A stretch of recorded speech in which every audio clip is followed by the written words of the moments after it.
यह कहानी कुमारी लड़की और एक कुत्ते की है। कैसे लड़की कुत्ते से अपनी अंदर की प्यास बुझाती है। कहानी बहुत अच्छी है, पूरी सुनिए, मजा आएगा। अनायरा और वीर। प्रेम की अनोखी दास्तान एक छोटे से गांव देवपुर के बाहरी छोर पर घने जंगल के किनारे एक छोटी बस्ती बसी थी। इसी बस्ती में अनायरा नाम की एक लड़की रहती थी, जो अपनी सुंदरता और मासूमियत के लिए जानी जाती थी। लेकिन उसकी जिंदगी में अकेलापन था। उसके माता पिता इस दुनिया में नहीं थे और गांव वाले उसे अजीब नजरों से देखते थे। अनायरा का एकमात्र सच्चा साथी था वीर, एक विशाल काले रंग का रहस्यमय कुत्ता, जो एक दिन अचानक जंगल से निकलकर उसके पास आ गया था। वह हमेशा अनायरा के साथ रहता, उसकी सुरक्षा करता और किसी को भी उसके पास भटकने नहीं देता। अनायरा उससे बातें करती, अपनी परेशानियां साझा करती और उसकी आंखों में एक अनकही समझदारी देखती थी। समय के साथ उनके बीच एक अनकहा रिश्ता बन गया, जो इंसान और जानवर की सीमाओं से परे था। एक भयावह रात एक दिन गांव में मेला लगा था। अनायरा भी मेले में गई थी, लेकिन जब वह देर रात अकेली घर लौट रही थी, तभी कुछ बदमाशों ने उसे घेर लिया। वे उसके साथ गलत करने की कोशिश कर रहे थे कि अचानक जंगल की झाड़ियों से गुर्राते हुए वीर निकला। वह गुस्से से उन बदमाशों पर टूट पड़ा और उन्हें ऐसा दौड़ाया कि वे अपनी जान बचाकर भाग खड़े हुए। डरी और भावुक अनायरा ने वीर को गले लगा लिया और रो पड़ी।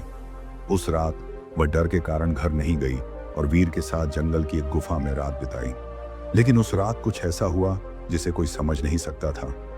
एक अकल्पनीय सच। कुछ महीनों बाद अनायरा को महसूस हुआ कि उसके शरीर में अजीब बदलाव आ रहे हैं। जब गांव की महिलाओं ने उसकी हालत देखी तो वे दंग रह गईं। वह गर्भवती थी, लेकिन यह कैसे संभव था?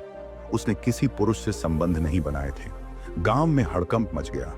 लोगों ने उसे डायन कहना शुरू कर दिया। कोई बोला कि यह किसी श्राप का नतीजा है, तो कोई इसे जंगल की आत्माओं का खेल बताने लगा। लेकिन अनायरा जानती थी कि यह किसी श्राप से अधिक एक अजीब कनेक्शन का परिणाम था।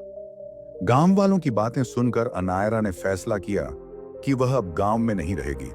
वह अगली सुबह जंगल की ओर चली गई, जहां वीर पहले से उसका इंतजार कर रहा था। रहस्य का खुलासा कुछ महीनों बाद जब अनायरा को प्रसव पीड़ा हुई, तो वीर उसके पास बैठा रहा, जैसे सब कुछ समझ रहा हो।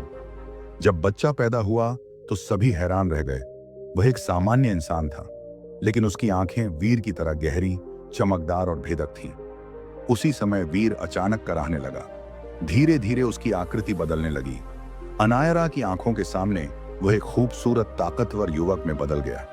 वीर ने अनायरा को बताया कि वह कोई साधारण कुत्ता नहीं था, बल्कि एक श्रापित राजकुमार था। सैकड़ों साल पहले उसे एक जादूगरनी ने कुत्ते का रूप दे दिया था, क्योंकि उसने प्रेम में धोखा खाया था। लेकिन अनायरा के सच्चे प्रेम और उनके संतान के जन्म ने उसके श्राप को तोड़ दिया था। लेकिन यह श्राप पूरी तरह से नहीं टूटा था। अगर वीर इंसान के रूप में वापस आया तो वह ज्यादा समय तक जीवित नहीं रहेगा। यह सुनकर अनायरा की आंखों से आंसू बहने लगे और फिर कुछ ही पलों में वीर ने उसकी गोद में अंतिम सांस ली। एक नई शुरुआत। वीर अब नहीं रहा, लेकिन वह अपने पीछे अपने प्रेम की निशानी छोड़ गया, उनका बेटा। गांव वालों को जब सच्चाई का पता चला तो उन्होंने अनायरा से माफी मांगी, लेकिन अनायरा ने किसी से कुछ नहीं कहा। वह अपने बच्चे को लेकर जंगल में चली गई और वहीं रहने लगी। कहा जाता है कि अनायरा का बेटा भी वीर जैसी अद्भुत शक्तियों का स्वामी था। वह जानवरों से बातें कर सकता था और जंगल का सच्चा रक्षक बन गया। प्रेम की अमर कथा इस कहानी ने साबित कर दिया कि प्रेम की कोई सीमा नहीं होती। वह हर रूप में आ सकता है, चाहे वह इंसान के रूप में हो या किसी जानवर के। और आज भी जब कोई अकेला व्यक्ति जंगल के किनारे खड़ा होता है, तो ऐसा कहा जाता है कि गहरी चमकती आंखों वाला एक रहस्यमयी रक्षक वहां कहीं ना कहीं मौजूद होता है।